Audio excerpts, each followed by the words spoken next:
Yes, folks, it's Tales from the Jails with John G. Sutton. Thank you very much for watching my channel here. And don't forget, you can get my book, absolutely, get my book on, Amazon, folks. It's HMP Manchester Prison Officer. Also, part 2 is available. And for all those of you who enjoyed the audio book on book 1, book 2's audio book will be published within this month. So I am told by the publisher, Sean Atwood. Anyway, let me talk today about corruption and corruption in the Metropolitan Police. Go back to 1975, and Commander Drury of Scotland Yard was one of the guests at Her Majesty's Prison, Wormwood Scrubs, and Commander Drury was on the segregation unit on the block there, and he was only about two cells away from Ian Brady.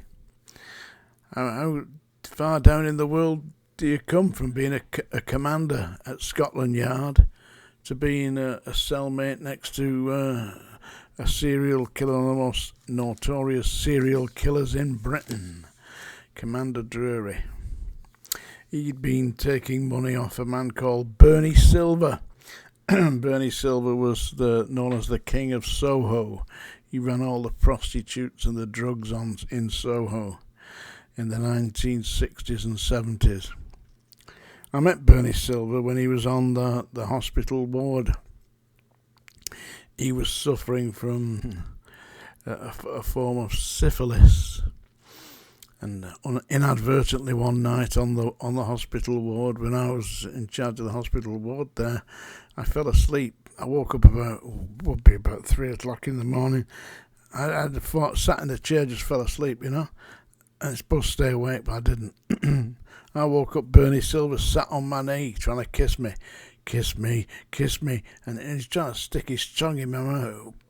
Get off, you bastard. Right. So I didn't fall asleep in the hospital again, I can tell you. Anyway, we've got another commander that's been bang at it, Commander Bennett of Scotland Yard. Scotland Yard's finest, Commander Bennett, Julian Bennett, I believe his name is. He's been suspended since 2021 for apparently magic mushrooms, LSD, marijuana, you name it, he's been at it. And Commander Bennett, it's alleged, Well, Commander Bennett was the officer responsible for writing the drugs policy for the Metropolitan Police. And really, who better to do it other than somebody who absolutely knows what it's all about? Except nobody knew that he was actually doing it himself. I suppose you can take research a little bit too far, can't you? He was praised in his duties by the Metropolitan Police Commissioner of the time, Cressida Dick. She got ousted by Sadiq Khan. The whole Met, they've got 2,000 officers awaiting investigation for various offences. They've had police officers from the Metropolitan Police who've murdered people, raped people, and now we've got a commander that's been, according to the allegations, been snaffling drugs. Well, he's suspended, awaiting an adjudication in the Metropolitan Police. The strange thing is, over the period of the last few years, he himself has presided over 90 investigations into misconduct by serving police officers. And as he was bang at it again, it takes one to catch one, to know one, There you go. And I don't know what kind of drugs he's been doing other than what was reported. You can have a look it up. Google it, Commander Bennett, Scotland Yard. So carry on, isn't it? And in the prison service, of course, prisons, we're talking about the Ministry of Justice now, and the police and all that. But in the prison service, we had Norman Brown wasn't doing drugs, but he was certainly doing booze. Quite a lot of it as well, and boozing with the chief officers and some of the rank and file jailers, anybody who would drink with him. You know what they say, there's no such love as two great boozers together. And Norman was certainly a great boozer. He could put it away, could that lad. He was only thin though, wasn't he? Yeah, but he could hold it. He could hold his liquor. And I tell you, there was a lot of them in there that really could.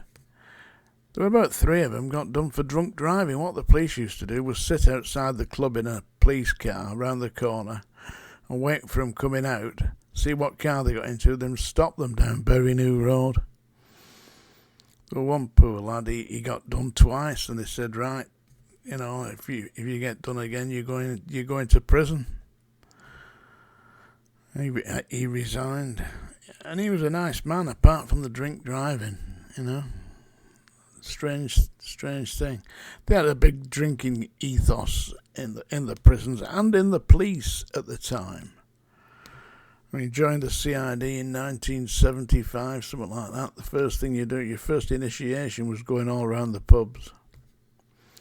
Strange carry-on it was. I mean, these days they just do not do it. Do they? Mind you, they don't catch criminals anymore, do they? Greater Manchester Police, burglaries solved in the last 12 months. None. Not a one. God knows what they're up to. He ain't boozing now because they don't do it. Anyway, I'm going to read you a poem. I'm not going to sing to you. Are you sitting comfortably, folks? Good. Well, whether you're sitting comfortably or not, I am about to begin. Let's see if I can get this light on my poetry book here. This is a poem by Edward Thomas. He was killed in the First World War. This is Addlestrop.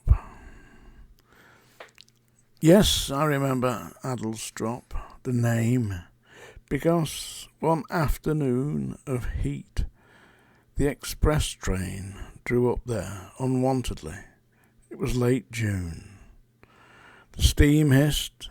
Someone cleared his throat. No one left and no one came. On the bare platform, what I saw was Addlestrop, only the name. And willow, herb and grass, and meadow sweet and haycocks dry, no whit less still and lovely fair than the high cloudlets in the sky. And for that minute a blackbird sang close by, and around him mistier, farther and farther, all the birds of Oxfordshire and Gloucestershire. Addlestrop by Edward Thomas. Thank you very much for watching Tales from the Jails.